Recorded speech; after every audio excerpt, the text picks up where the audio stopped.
Irmãos, bom dia, a paz de Cristo a todos. Eu quero convidá-los a abrir a palavra de Deus no Evangelho segundo Mateus, capítulo 5,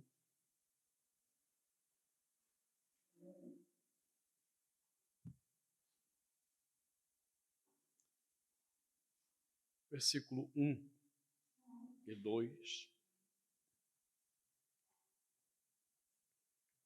A palavra do Senhor diz assim: Ao ver as multidões, Jesus subiu ao monte. Ele se assentou e os seus discípulos se aproximaram dele.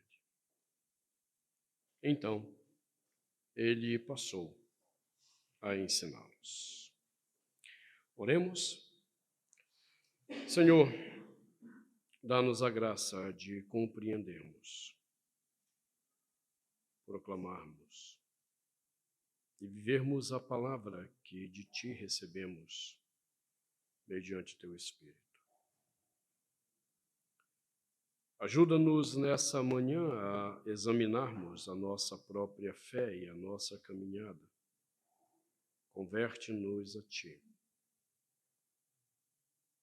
Corrige nossa aliança com o Senhor, para que tenhamos vida agradável aos Teus olhos. Em nome de Jesus. Amém. Os irmãos podem sentar-se. Eu quero mais uma vez agradecer o convite para estar com os irmãos aqui, né? De certa forma estou surpreso. Da última vez que eu vim aqui, eu era o único padre, agora eu vi dois aqui. E agradecer a confiança de poder expor a palavra de Deus mais uma vez, né? Eu sempre gosto de frisar que para nós que somos chamados para o ministério da palavra, há sempre duas honras interessantes. Primeiro, a honra de expor a palavra. E segundo, a honra de gozarmos da confiança daqueles que Deus colocou para conduzir o rebanho e nos entregam o púlpito para expormos a palavra. Então, obrigado pela confiança também. Muito bem, irmãos. Eu queria que você deixasse esse texto que nós lemos aberto. Eu quero fazer algumas considerações nesse texto com você.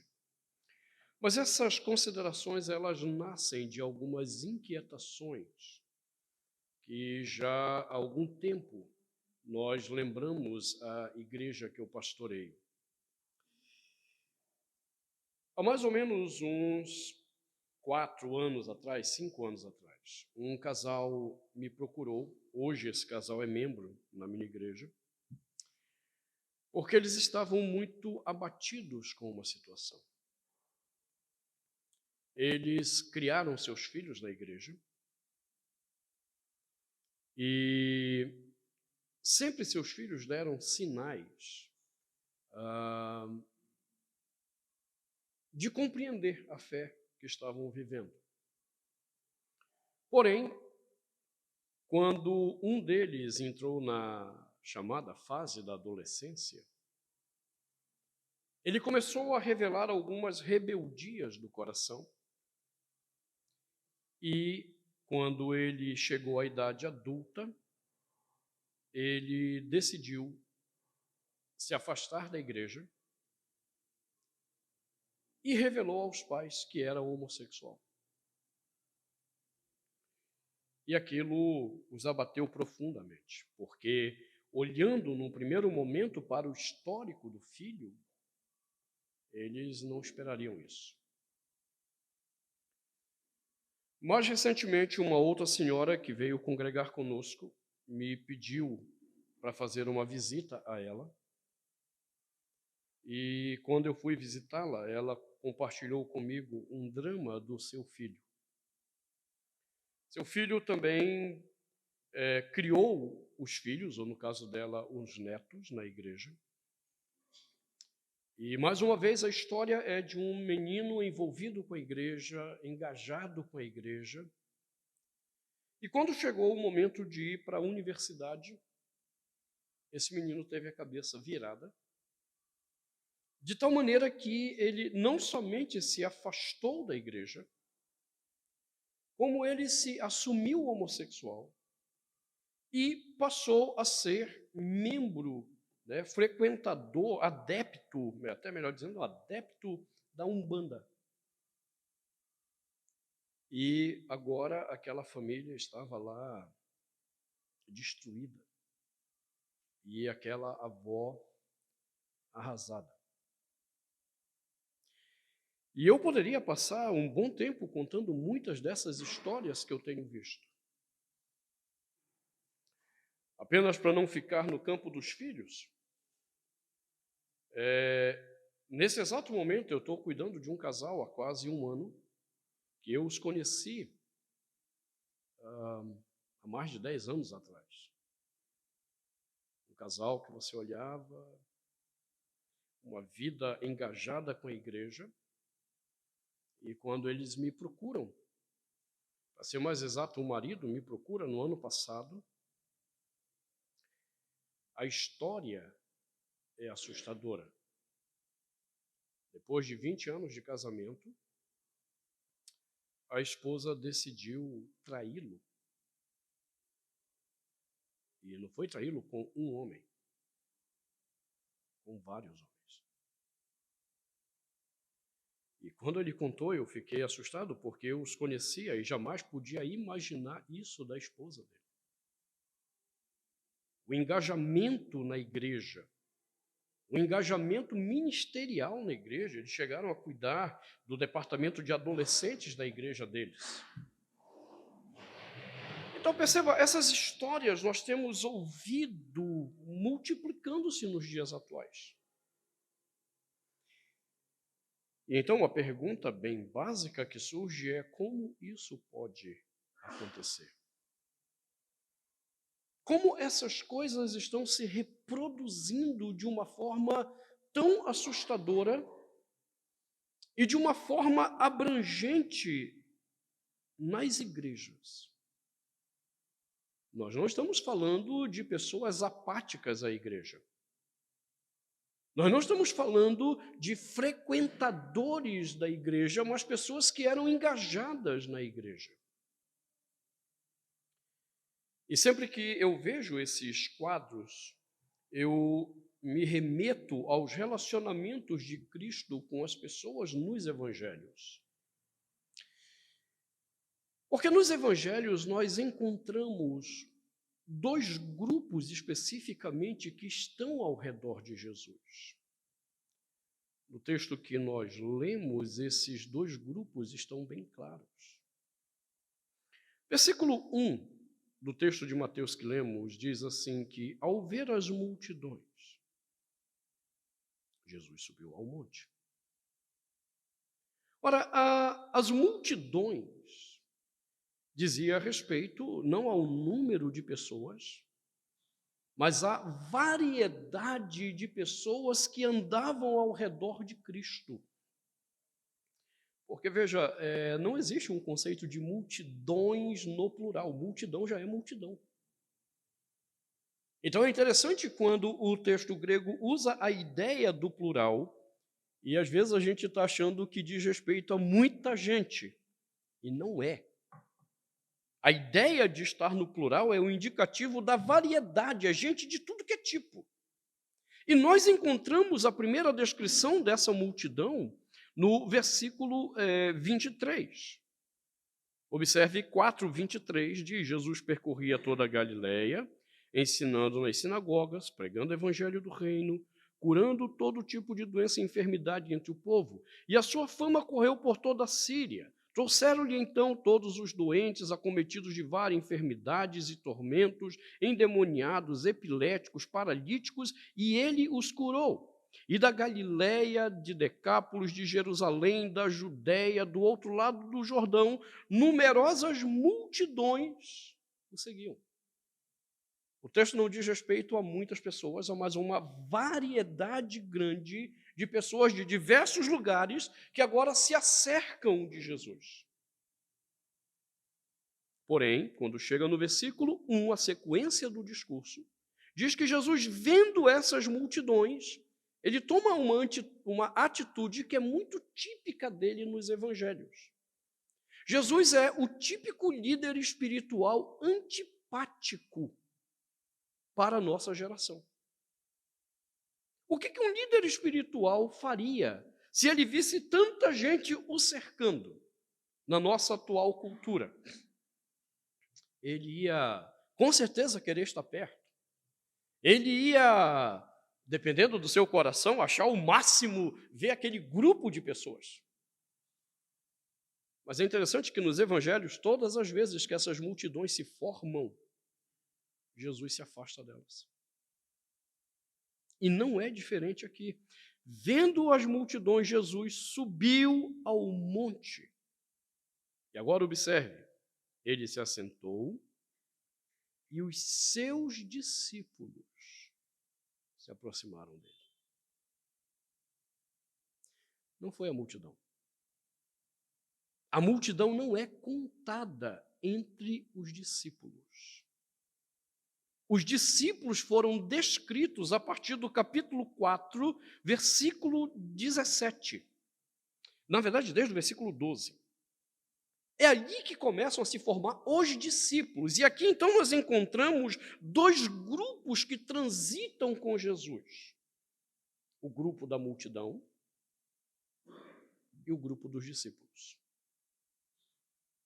Observe que, nesse texto, então, Mateus nos diz que, ao assentar-se, quem se aproximou de Jesus foram os discípulos. Eles subiram a montanha com Cristo. E em seguida, o versículo 2 diz, e ele passou a ensiná-los. A multidão não o acompanha. A multidão se reúne em torno do que ele faz, das promessas que eles acreditam ter direito de receber. Os discípulos se reúnem não em torno do que Cristo faz, mas em torno do que ele diz. Então, quando eu olho o que está acontecendo na atual conjuntura da igreja evangélica no mundo, e esse não é um problema apenas no Brasil, irmãos. Eu tenho convivido com irmãos de outros lugares, outros países, e isso aqui é um problema que tem se revelado no mundo todo. Filhos nascem na igreja. Irmãos estão engajados na igreja e tempos depois nós os encontramos pecando vergonhosamente. O que aconteceu? À luz das narrativas dos evangelhos, nós temos que distinguir. Existe uma multidão e existem discípulos.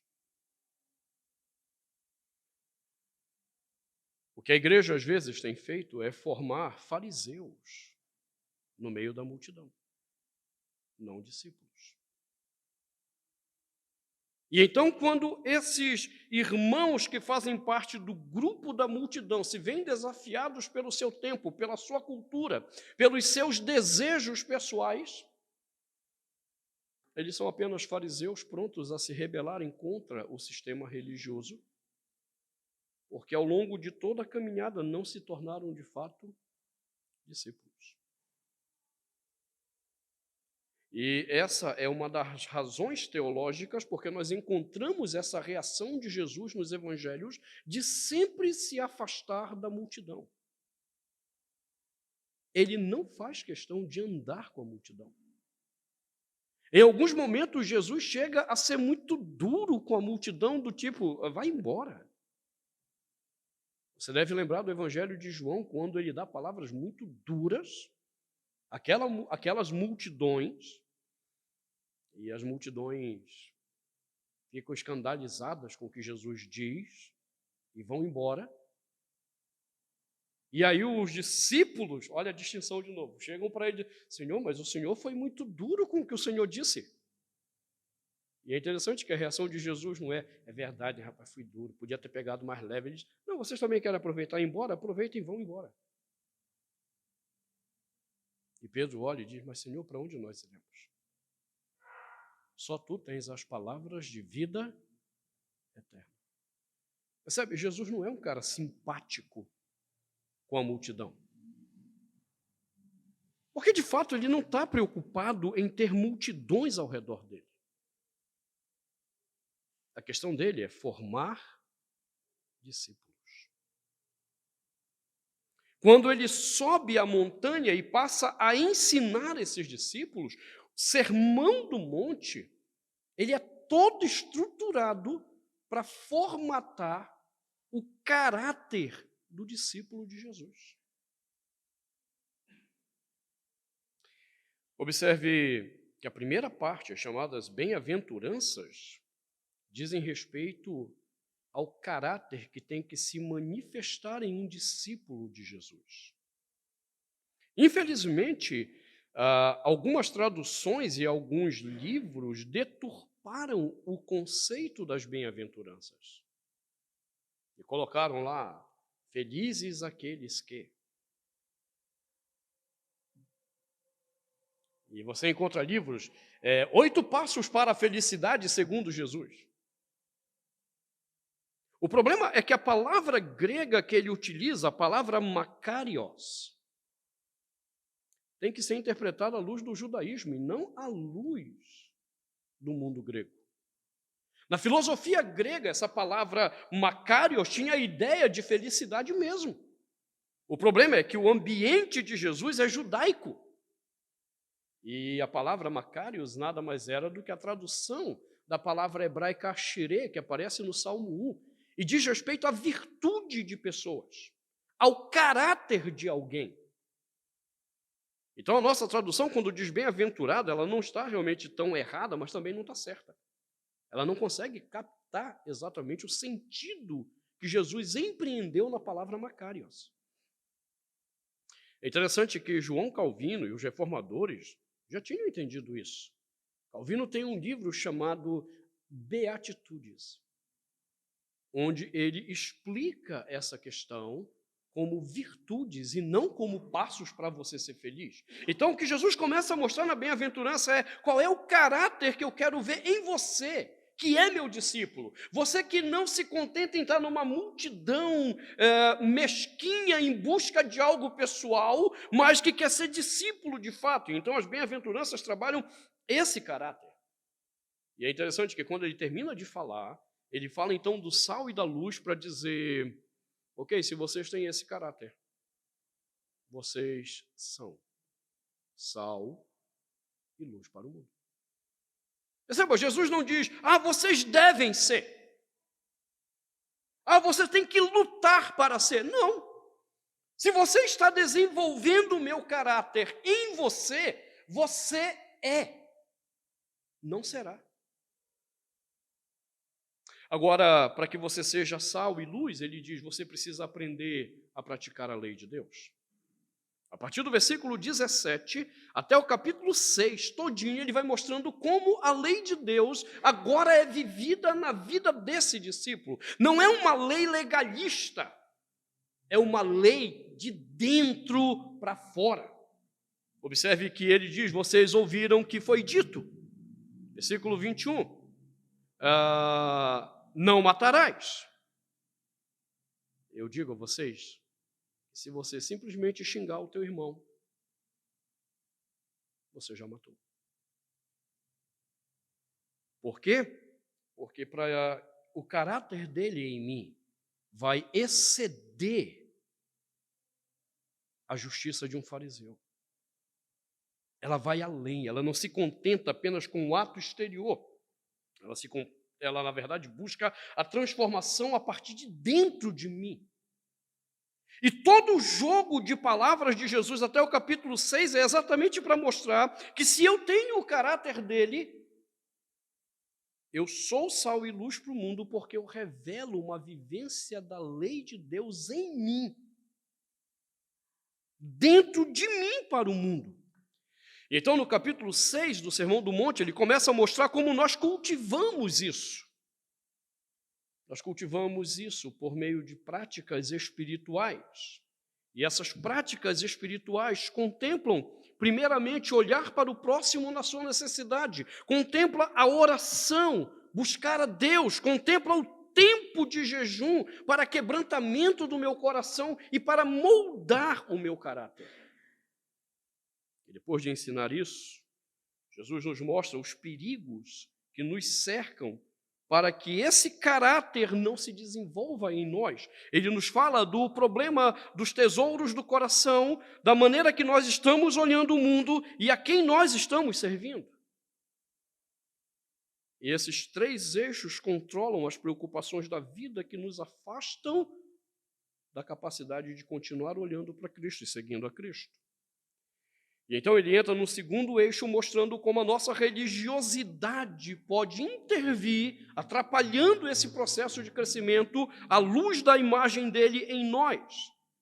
Ele mostra, a partir do capítulo 7, o problema de como nós nos relacionamos com o juízo das pessoas, como nós nos relacionamos com o mundo e como nós nos permitimos enganar por meio de falsos profetas. Então ele termina o Sermão do Monte com os dois fundamentos. Você só será capaz de viver esse discipulado se você construir de fato a tua casa sobre a rocha. A multidão, e esse é o contraste do final, ela está construindo sobre a areia. E quando vêm as tempestades, a casa é toda arruinada porque construíram na areia. Mas o discípulo, ele está construindo sobre a rocha, então pode vir o que vier, ele continuará firme. Você percebe, fica claro porque que nós estamos vivendo uma geração onde crentes, e vamos colocar aqui entre aspas, estão sendo seduzidos pelo mundo e se perdendo. Eles não têm construído uma relação de fato de discipulado, onde o caráter de Cristo está sendo moldado em nós. Pois bem, agora que você entendeu, antes de começar o Sermão do Monte, Mateus procurou construir a narrativa para que nós entendêssemos o que precede a caminhada de um discípulo. O que forma a caminhada de um discípulo. É óbvio que um aspecto extremamente importante do discipulado é quando o versículo 2 diz, então ele passou a ensiná-los. Mas a multidão não quis ouvir. Quem são esses que se aproximaram? E Mateus havia construído isso a partir do capítulo 4, versículo 12. Versículo 12, Jesus começa o seu ministério. E ele começa esse ministério cumprindo uma profecia do profeta Isaías. Observe lá, capítulo 4, versículo 12. Ao ouvir que João tinha sido preso, Jesus voltou para Galiléia. E deixando Nazaré, foi morar em Cafarnaum, situada à beira do mar, na região de Zebulon e Naftali. Isso aconteceu para se cumprir o que tinha sido dito por meio do profeta Isaías. Terra de Zebulon, terra de Naftali, caminho do mar, além do Jordão, Galiléia dos gentios. O povo que vivia em trevas viu grande luz. E aos que viviam na região e sombra da morte resplandeceu-lhes a luz. Então, se você for agora ao texto de Isaías, você vai descobrir que Deus havia feito uma acusação contra esse povo, que havia se afastado dele, havia rejeitado a sua lei, havia aceitado práticas feiticeiras, práticas demoníacas, e se revoltaram contra Deus. E lá em Isaías, Deus diz através do profeta, é por isso que vocês vão viver agora nessa sombra, nesse mundo de trevas. E trevas ali no capítulo 8 de Isaías é especificado como viver sem paz, viver com ansiedade e viver com medo. Qualquer semelhança com o que a gente está vendo na cultura hoje? Pessoas sem paz, vivendo em ansiedade e com medo. Transtorno de ansiedade generalizada, transtorno do síndrome, aliás, a síndrome do pânico, transtornos de personalidades. Interessante, Deus retirou a bênção dele daquela região. Eles passaram aproximadamente 800 anos debaixo da maldição de Deus. Mas no capítulo 9, Isaías tinha dito, Deus vai retirar quando o Messias chegar. E então Jesus começa o ministério dele para cumprir essa palavra, tirá-lo das trevas, trazer a luz. Mas observe como isso acontece, versículo 17. Daí em diante, Jesus começou a pregar e a dizer, arrependam-se.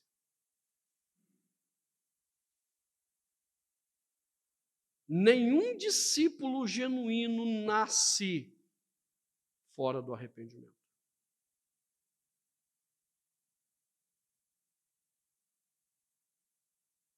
Essa é a palavra que produz o discípulo, que faz ele nascer. Quem são aqueles que se assentam no capítulo 5 para ouvir? Aqueles que nasceram genuinamente do arrependimento. Daqueles que perceberam que estavam vivendo em trevas, distantes de Deus, em rebeldia contra Deus, e que agora se arrependem e se achegam a Deus, por meio do arrependimento. A multidão não entende isso. A multidão, segundo o versículo 24, está encantada com o fato dele, Jesus, estar curando todo tipo de doença, todo tipo de enfermidade. E então 24 diz, a sua fama correu. E eles atentaram para isso, eles não atentaram para a palavra inicial, arrependam-se. O problema de vocês não é que vocês estão doentes fisicamente, o problema de vocês é que vocês estão vivendo nas trevas, vocês estão vivendo em pecado, vocês estão vivendo em rebeldia contra Deus. E se não houver arrependimento, você não é discípulo, você é apenas um número na multidão.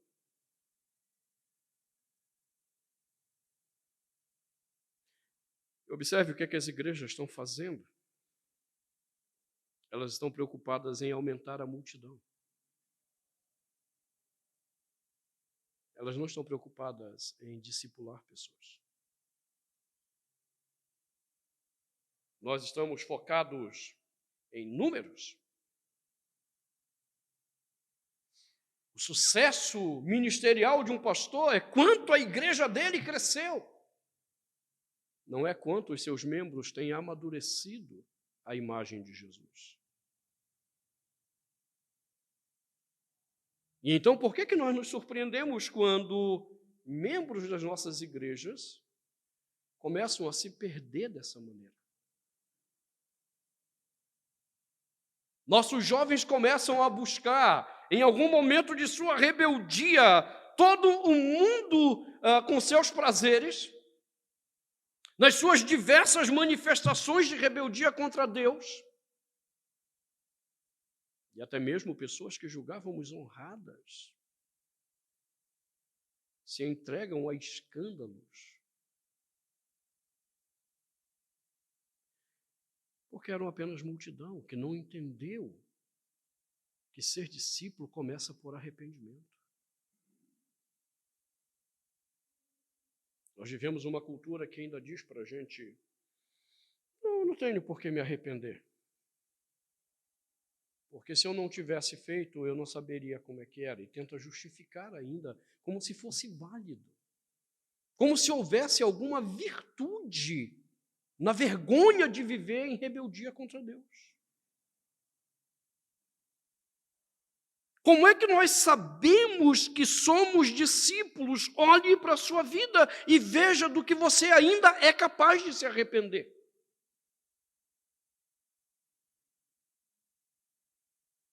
Por que a igreja sempre ensinou a prática da confissão?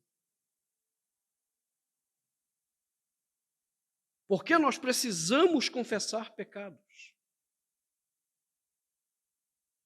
Porque nós não alcançamos ainda o padrão que Deus requer de santidade.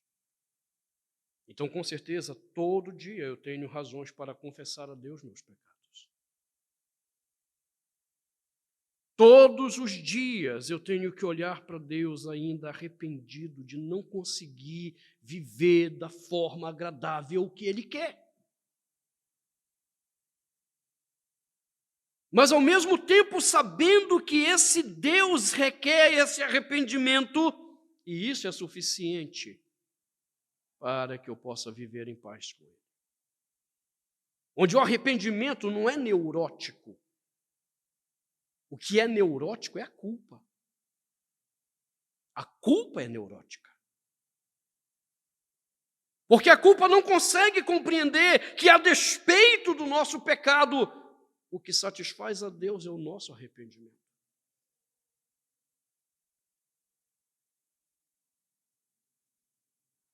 Olhe para a história de Davi. Eu não sei se vocês leem direito a história de Davi. Porque pressupostos dogmáticos foram colocados na nossa cabeça para ler Davi como um santo homem. Afinal de contas, é o homem segundo o coração de Deus, mas toda vez que eu leio a história de Davi, eu tenho um nojo de Davi. E eu não estou brincando com você, eu tenho um nojo de ler a história de Davi. Davi, do ponto de vista humano, é um homem nojento. Ele é assassino, ele é adúltero, ele é maquiavélico.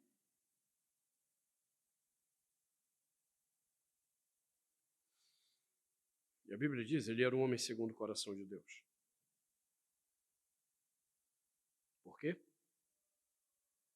Porque não havia nenhuma vez em que esse homem assassino, adúltero, maquiavélico, polígamo, não havia nenhum momento que esse homem fosse confrontado por Deus que ele não se prostrasse em arrependimento. O final da história dele é Deus arrebentando com ele tudo. Família destruída. Trono desonrado quando seu filho o bota para correr. E não suficiente, ele saindo da cidade, tem um Zé Mané qualquer lá, que se acha no direito de xingá-lo, jogar pedra nele. E aí o capitão quer matar o desgraçado pelo desrespeito com o rei, e Davi disse, não. Eu mereço isso. E aí quando Deus decide restaurar o trono, o mesmo miserável que xingou, apedrejou, agora vem arrependido. Falso hipócrita. E a reação de Davi é de perdão daquele homem. Então entenda, a história de Davi é uma história nojenta. Porém, Deus olha o coração e vê a sinceridade de arrependimento daquele homem. Nós vimos a história de Pedro rapidamente. Pedro, tu me amas?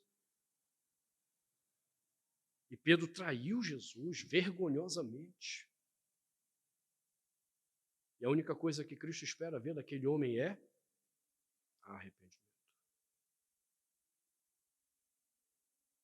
De tal forma que essa é a característica essencial de um discípulo que de fato é discípulo. Ele nasce do arrependimento, ele vive sob a sombra do arrependimento. Porque ele ainda não alcançou o padrão que Deus requer dele, e ele luta por isso. Agora a culpa não tem arrependimento. Ela não quer corrigir nada, ela apenas está envergonhada de que foi descoberto. Momentos antes, no livro de Samuel, de entrar a história de Davi, você tem a história de Saul, que também peca. E quando confrontado, ele apenas assume a culpa. Mas ele não toma nenhuma atitude nova de mudança de vida.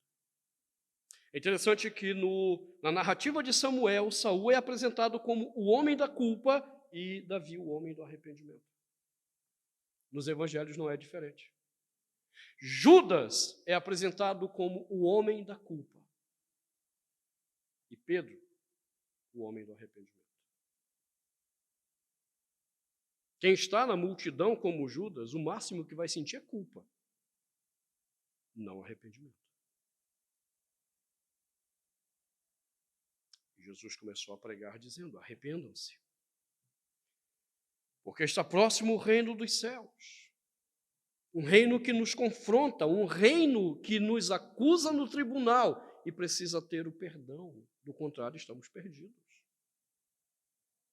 O arrependimento me faz lembrar, sim, que há um tribunal. Que não existe um Deus que aceita a minha vida do jeito que ela é. Ele me recebe como estou, mas não me aceita como eu sou. O arrependimento me faz compreender isso. Ele está me recebendo para me transformar. Para que no momento que o reino se manifestar em minha vida com seu juízo, eu seja achado justificado pelo perdão de Cristo em mim. Mas nós estamos perdendo essa noção, nós não chamamos mais ao arrependimento.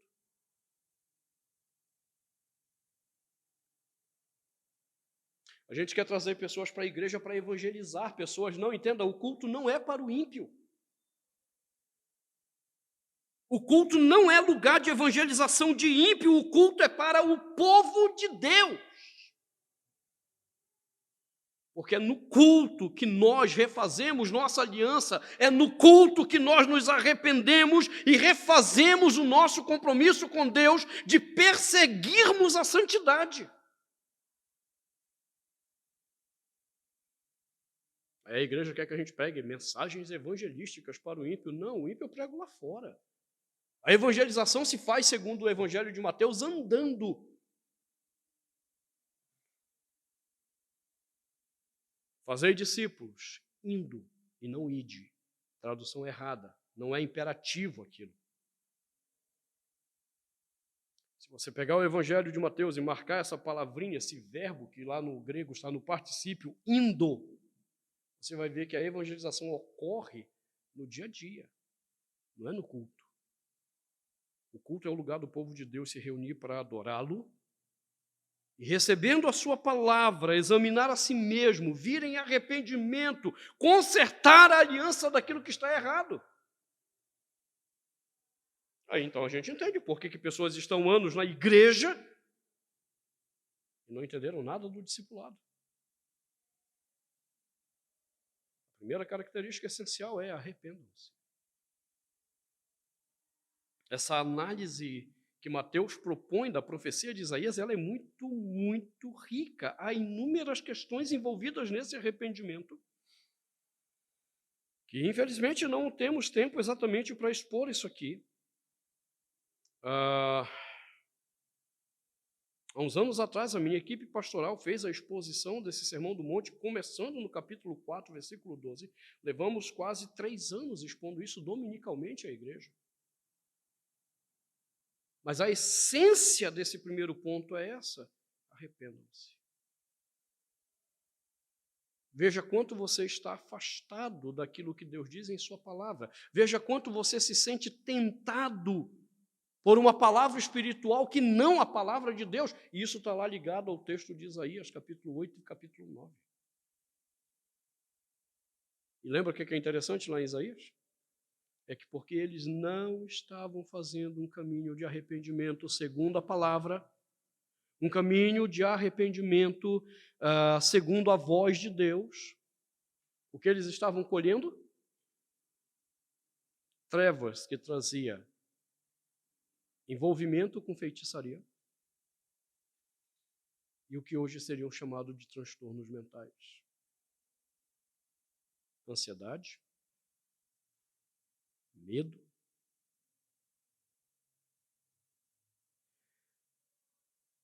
diferente do que a gente está vendo hoje quando pessoas se afastam da igreja. Quando elas tomam outro caminho, é porque elas não estão se arrependendo, examinando a palavra. Elas não leem a palavra contra elas, elas leem a palavra contra o outro. Eu não olho a Bíblia como o espelho onde eu me vejo, é o lugar onde eu vejo o outro. O legalismo é assim, o farisaísmo é assim. O farisaísmo vê o outro naquilo que Deus fala, o farisaísmo não vê a si mesmo para se arrepender.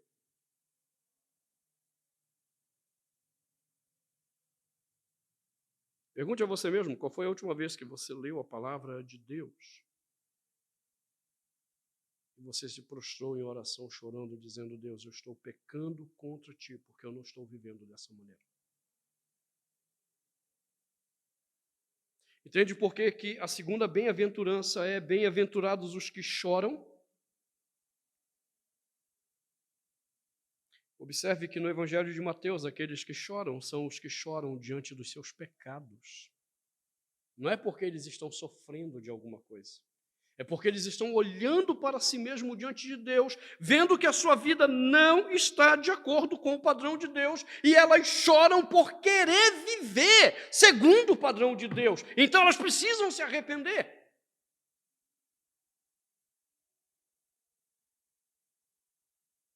Qual foi a última vez que você experimentou isso? Qual foi a última vez que você chorou por causa do seu pecado lendo a Bíblia? Não é porque você foi descoberto. Não é porque o pastor viu que você está fazendo besteira e foi chamar a tua atenção. Não, você viu isso em você. Aí você acha que é discípulo? Você tem certeza que você está entre os discípulos e não entre a multidão? A multidão é atraída pelo movimento.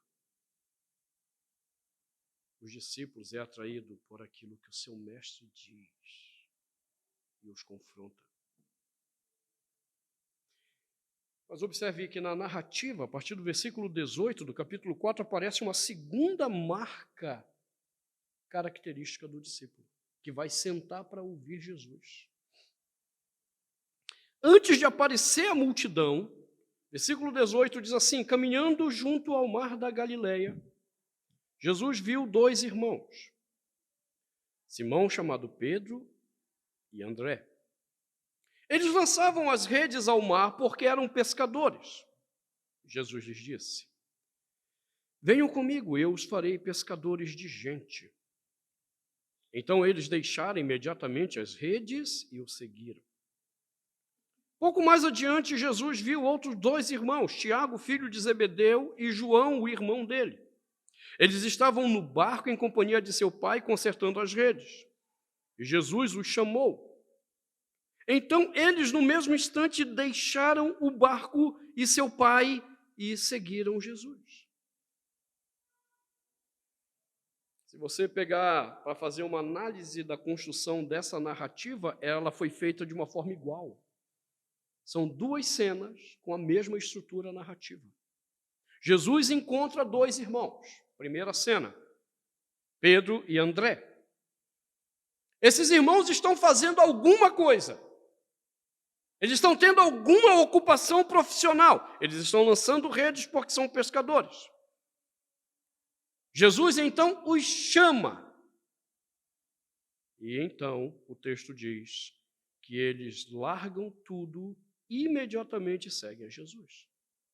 Na segunda cena, nós temos de novo 2 irmãos, Tiago e João. Eles também estão fazendo algo ou ocupação profissional. E Jesus também os chama. E eles também imediatamente largam o que estão fazendo para seguir Jesus. Perceba, a estrutura narrativa é a mesma. E nas 2 cenas existe apenas uma lição. O verdadeiro discípulo que se arrepende é o discípulo que está pronto a renunciar o que tem para seguir o seu mestre. O arrependimento implicará numa segunda marca no meu discipulado: renúncia.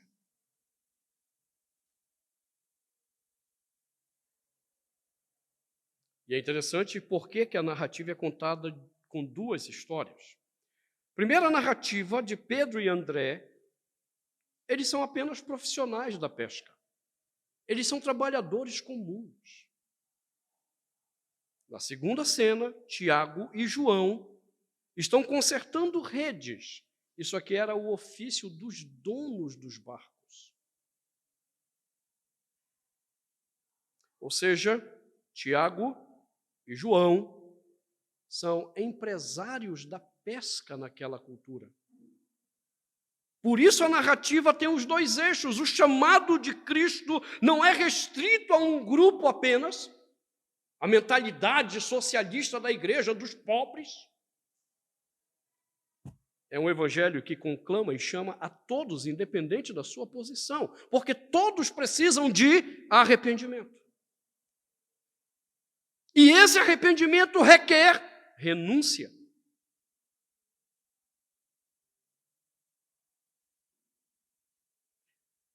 A nossa questão, irmãos, é simples.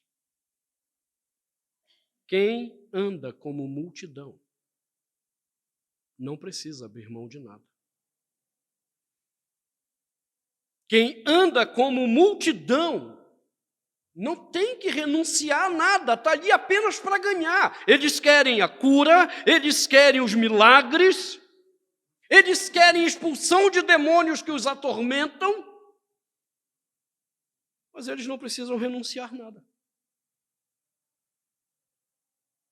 É nesse contexto que aparece a diferença dos discípulos que respondem e a multidão que se agrega. Os discípulos respondem com renúncia. A multidão apenas quer agregar coisas às suas vidas.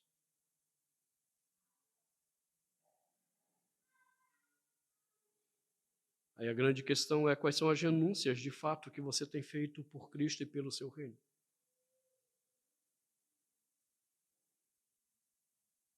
Os discípulos entenderam essa renúncia com a própria vida. De dar o testemunho do seu Senhor com a própria vida. Hoje nós vivemos um gravíssimo pecado na igreja que não é visto como pecado. O desejo de agradar aos outros. E nós não precisamos renunciar nada, a gente apenas quer agregar que todos gostem da gente.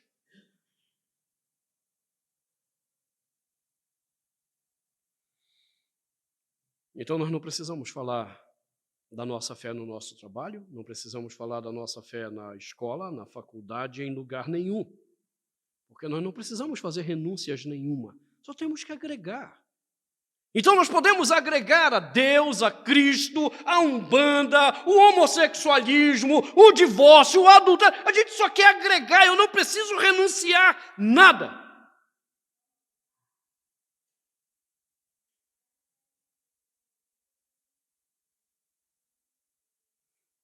Como é que você acha que é discípulo? Eu não quero renunciar ao meu bem-estar. Eu não quero renunciar à minha segurança. Eu posso ver o meu irmão passar necessidade, eu ter dinheiro na minha conta, mas eu não quero renunciar à minha segurança financeira.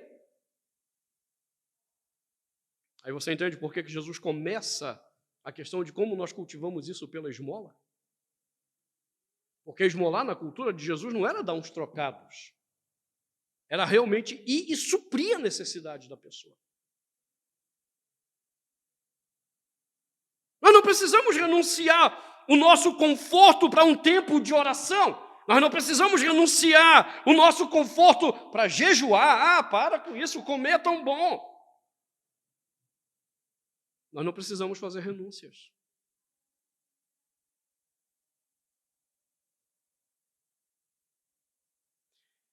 Páscoa, uma tradição antiga da igreja. Os irmãos reúnem para cultuar o Senhor como lembrança da sua ressurreição entre 5 e 6 horas da manhã. Até hoje, igrejas mantêm essa tradição, mas muitas abriram mão, porque, não, acordar no domingo, nossa, 5 horas da manhã o culto, 6 horas da manhã, você percebe em coisas pequenas, você não quer renunciar, agora tu imagina em coisas grandes. E você acha que isso é discipulado?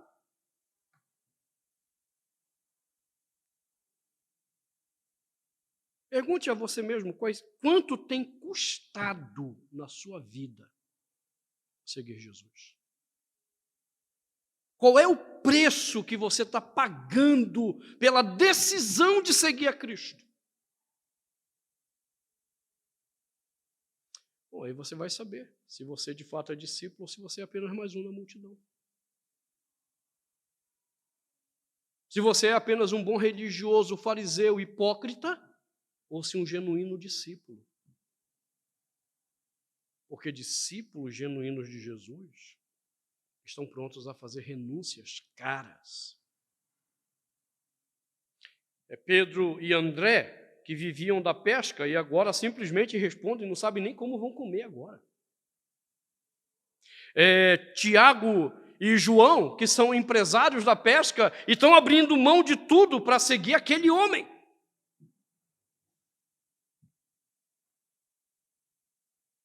Eles sabem qual é o preço do discipulado. Um dos livros que eu li na minha vida que mais me impactou sobre discipulado, e com certeza o mais impactante, é um livro de um teólogo alemão chamado Dietrich Bonhoeffer. Não sei quantos de vocês já viram o filme sobre a vida de Bonhoeffer. Um homem que enfrentou o regime nazista de Hitler.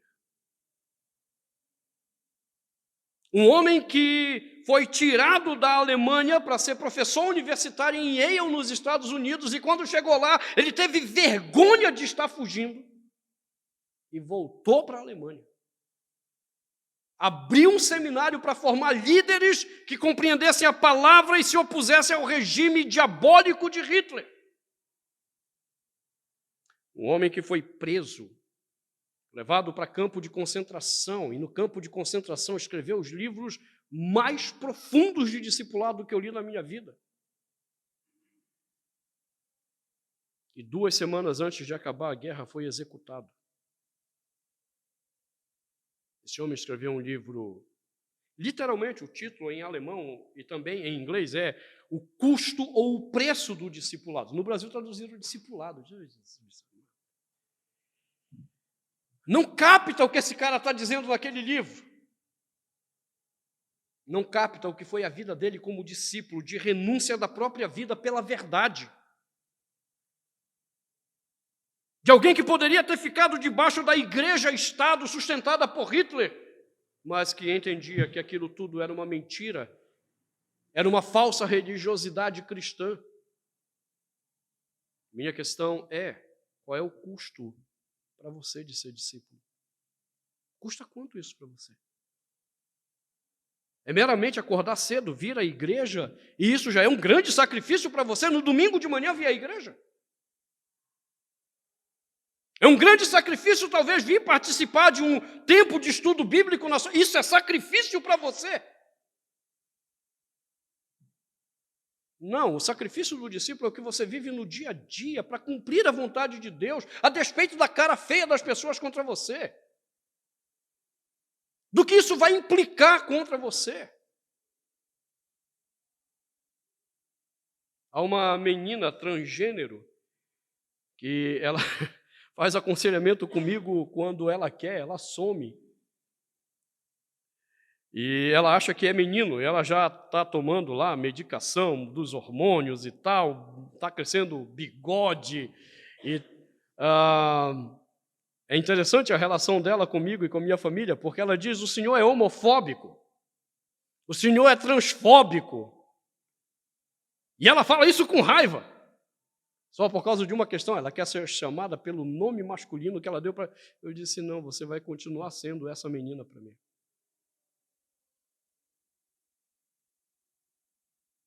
Agora, adivinha o que é interessante? Quando ela entra em crise,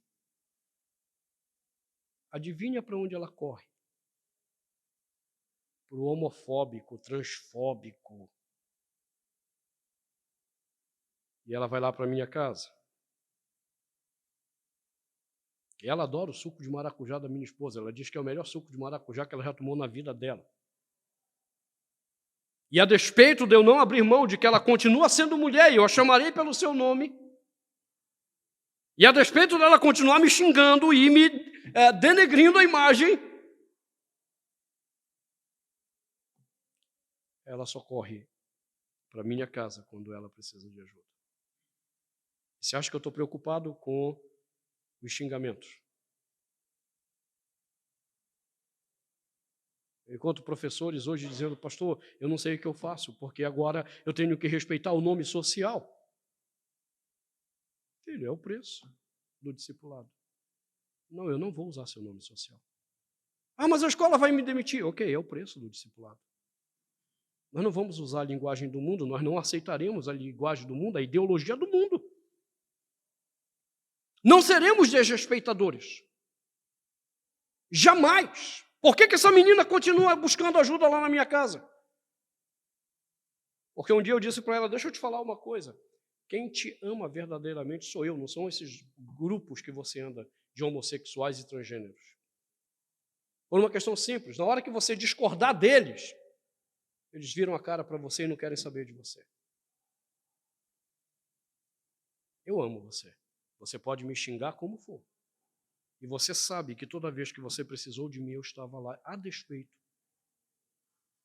de tudo que você disse sobre mim. Quem te ama?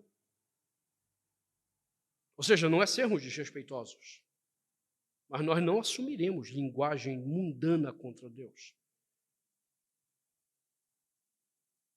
Ah, vai custar meu emprego. Que custe. Ou eu confio que Deus vai abrir portas e me sustentar. Ou eu não confio em Deus, continuo confiando em mim. Aí eu pergunto, que discípulo você é?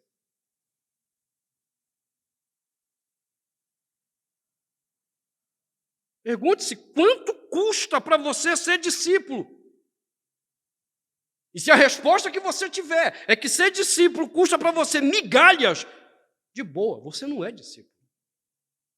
Você é apenas mais um na multidão, querendo ganhar algo do reino, mas sem nenhum comprometimento genuíno com o reino. Arrependimento me leva a renúncias. Renúncias custam caro.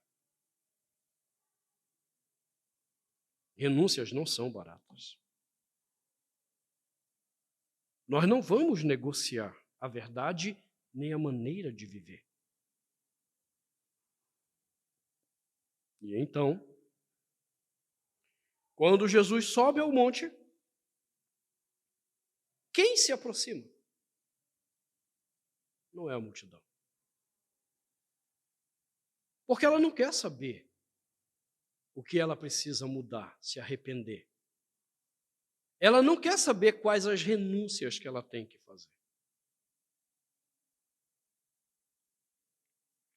Antes de começarmos essas exposições na minha igreja, eu estava nos Estados Unidos com a minha família, nós estávamos lendo as bem-aventuranças e estudando.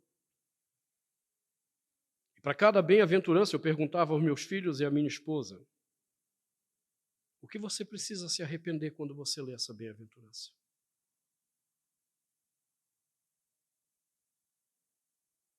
Então, depois que nós analisávamos o que nós precisávamos nos arrepender, a próxima pergunta é, essa bem-aventurança requer qual renúncia de mim?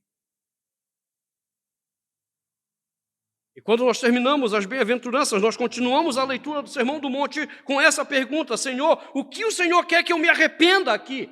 E quais as renúncias que o Senhor quer que eu faça a partir daqui? É isso que um discípulo quer saber. É por isso que a multidão não sobe. A multidão não quer saber do que ela precisa se arrepender. A multidão não quer saber o que ela precisa renunciar. Somente os discípulos. E então a terceira característica se revela: eles são os únicos que querem aprender.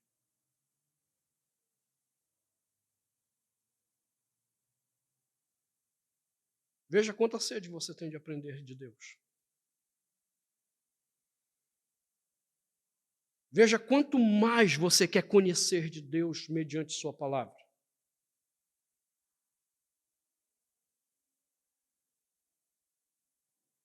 Entenda, eu não sei, não conheço exatamente vocês, nem sei quem é membro dessa igreja ou não. Mas uma das formas que eu vejo isso nas igrejas por onde eu ando é exatamente quando a igreja oferece um tempo de estudo. E quantas pessoas aparecem?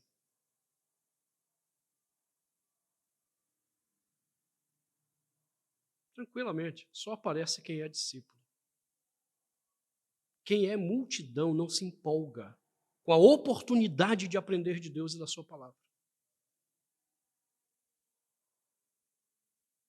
Fiquei feliz ontem quando o pastor Marcos me disse que a maioria dos que estavam aqui eram dessa igreja. Eu disse, que bom. Há um coração disposto a aprender.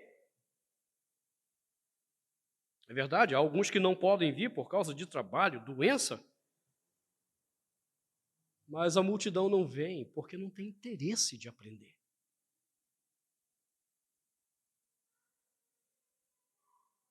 Discípulos que se arrependem renunciam, e os que renunciam querem aprender. Porque se eu estou renunciando, eu quero aprender.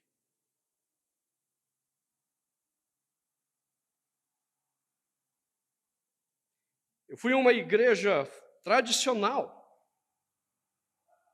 falar sobre reforma protestante.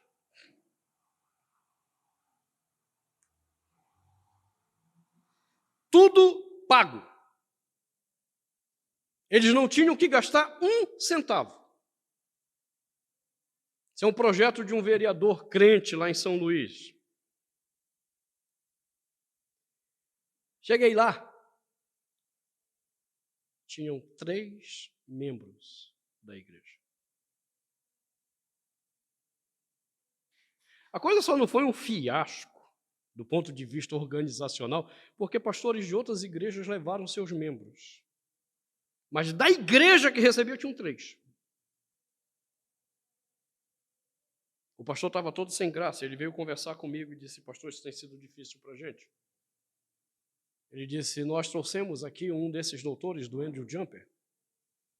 Levamos para um bom hotel e apareceram 6 pessoas da igreja.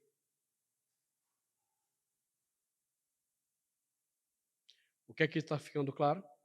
Aquela igreja não tem discípulos. Não tem discípulos.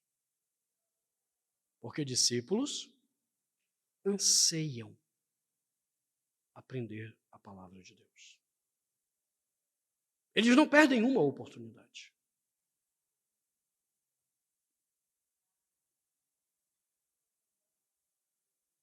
Então é vergonhoso. Agora a multidão, opa! Vamos ter um movimento na igreja, um louvorzão, vamos trazer um pregador de bênção. A multidão vem! E discípulos questionam. Por que tanta gente assim? Vamos subir a montanha, eu preciso dizer algo a vocês. A multidão fica, os discípulos vêm, se assentam. Eles se assentam. E o texto é claro, e ele passou a ensiná-los. Quem que ele está ensinando? Não é a multidão. São os discípulos. Agora nós somos informados no Sermão do Monte que essa multidão ouviu ainda o ensinamento. Eles não subiram, mas ouviram. E é interessante que quando eles terminam de ouvir a sequência do Evangelho de Mateus, essa multidão não aprendeu nada, só os discípulos.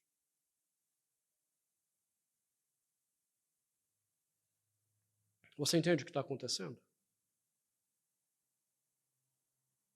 Por que nossos filhos estão se perdendo? Por que famílias estão se perdendo? Porque a igreja não tem criado uma cultura de discipulado. Nós criamos uma cultura de membresia, não de discípulos. Ah, mas eu criei meu filho na igreja assim como membro, não como discípulo. Ah, mas nós somos da igreja há 20, 30 anos como membros, não como discípulos.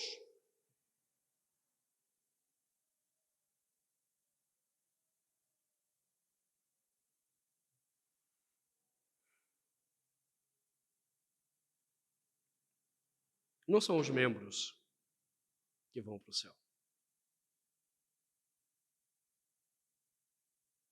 Muitos membros, a maioria deles, esmagadoramente, terminará seus dias no inferno.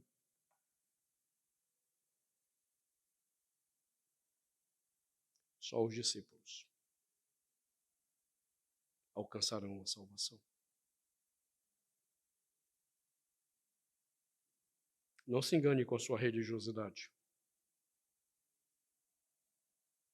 que faz diferença é quão discípulo você é. Quanto você é capaz ainda de se arrepender pelo que não está de acordo com Deus na sua vida. Quanto você é capaz de renunciar. E quanto você almeja aprender de Deus e sua palavra. Nós lutamos em nossa igreja para que nossos membros entendam isso. Por isso, nós sempre dizemos para eles, eu não sei o que vocês estão fazendo aqui, por que vocês não procuram outra igreja? Nós falamos abertamente isso aos membros. Nós não queremos vocês como membros. Se estão aqui é para serem discípulos. Para ser membro, você vai para qualquer outra igreja, não aqui.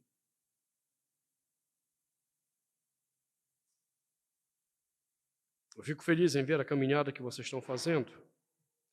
Fico feliz em ver que seus pastores não estão corrompidos pela mentalidade de membresia. Mas a pergunta é, quanto você está corrompido pela mentalidade de membresia e não de discipulado? Porque se você estiver corrompido com a mentalidade de membresia, você vai ser um crente problemático nessa igreja em vez de ser bênção. Agora, se você estiver comprometido com a mentalidade de ser discípulo,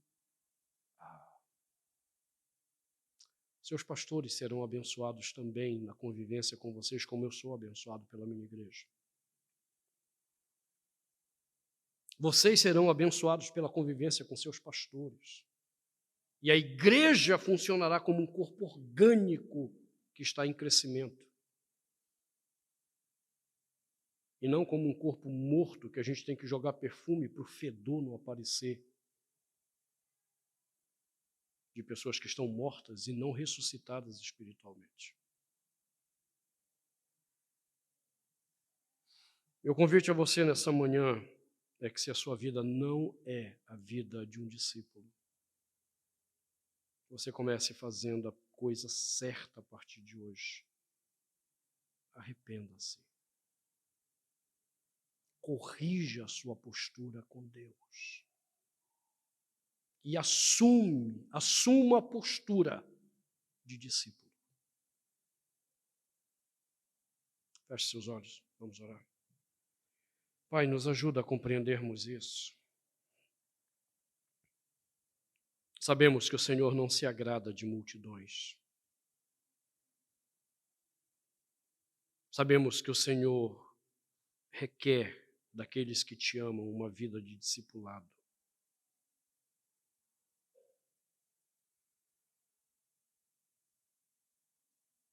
Porém, muitas das vezes, nosso coração está corrompido. Muitas das vezes encontramos resquícios de um coração caído que quer viver na multidão para não ter que se comprometer com nada.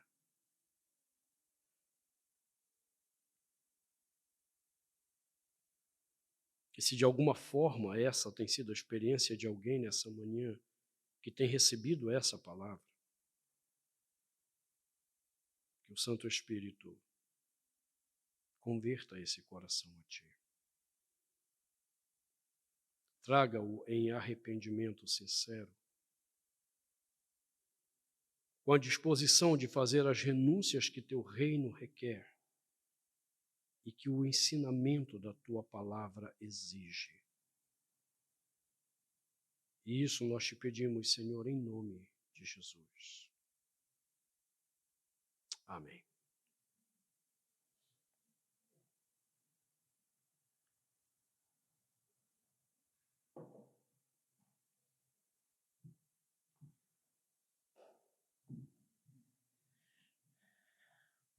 Graças a Deus, meus irmãos.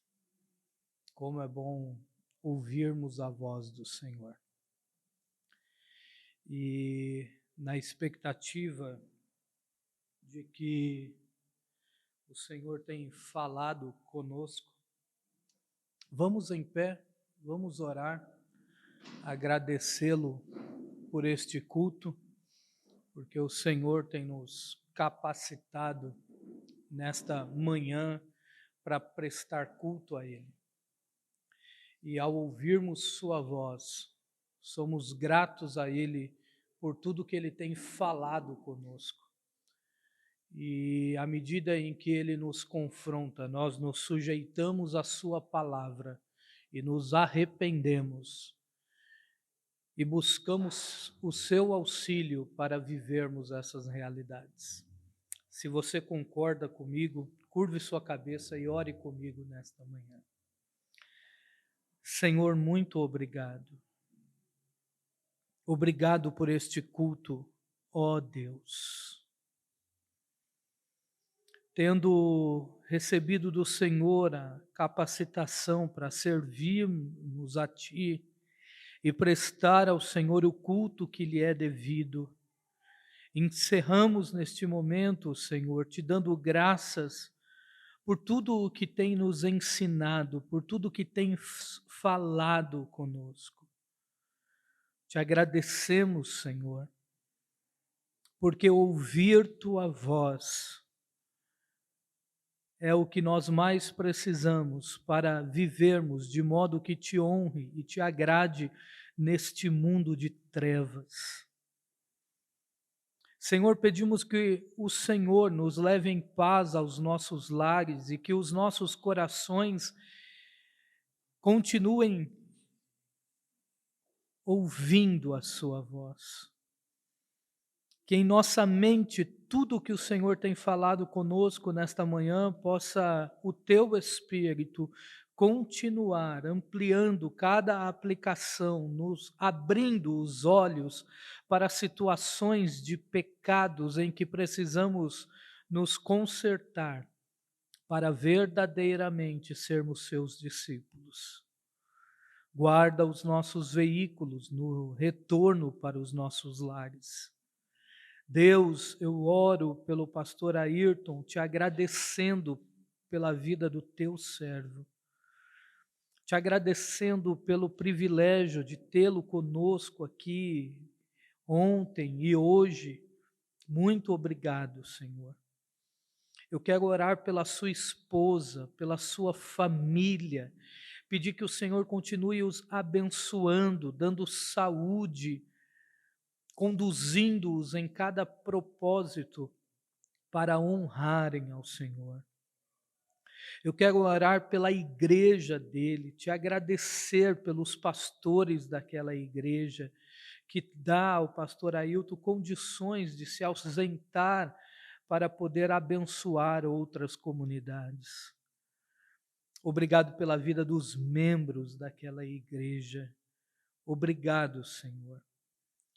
Que o voo do teu servo chegue em segurança em Brasília e que a sua família possa recebê-lo bem para a glória do seu nome.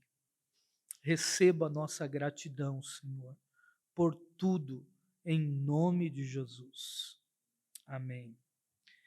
É o meu desejo nesta manhã, meus irmãos, que o grande amor de Deus, nosso Pai, que a graça do nosso Senhor e Salvador Jesus Cristo, que a comunhão e a consolação do Espírito Santo estejam sobre nós e sobre as nossas famílias, hoje e para todo sempre. Amém. Enquanto a equipe de louvor faz o pós-lúdio, o presbitério dessa igreja ficará ali fora, os pastores